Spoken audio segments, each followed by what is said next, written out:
Broncos backups had a shaky start, but they ended up crushing the Arizona Cardinal backups. Broncos beat up the Cardinals 30-2. Romi is here to talk about all the rhetoric surrounding the new quarterback, Kyle Sloter. So he seemed to do pretty well. He did, under pressure. This kid has just exceeded all expectations, but still a kid. UNC Bear, kind of a Colorado story. It's been a cool story. Will he make the team? We'll find out.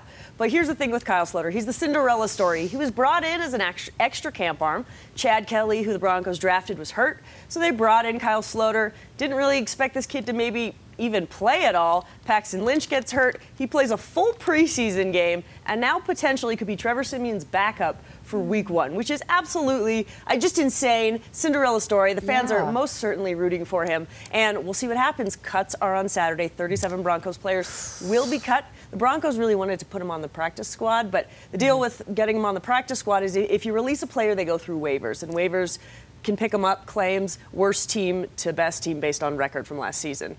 So now that he's played, he's got all of this on tape, there's a good chance he wouldn't make it all through waivers. So Broncos need to think real seriously about keeping this kid on the roster if they want him. I found it interesting the coach was talking really positively about him.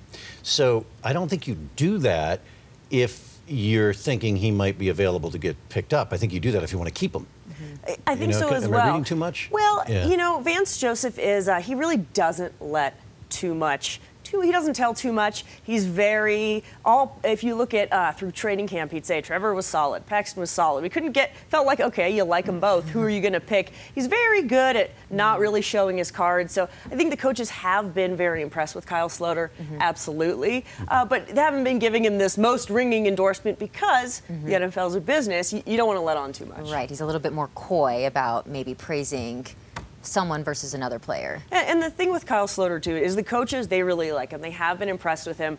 But realistically, he played 1 year in college. So they're thinking, well, can he go up against a first-string defense in an NFL regular season game? The fans are blaring. Think of being in Kansas City Stadium or in Oakland Stadium. It's a whole different ballgame than what he's been playing against. He's got momentum, though. That's a big thing. He sure does. Yes, that's true. All right, Romi, thank you so much. You can always get more sports from us right here on CBSDenver.com.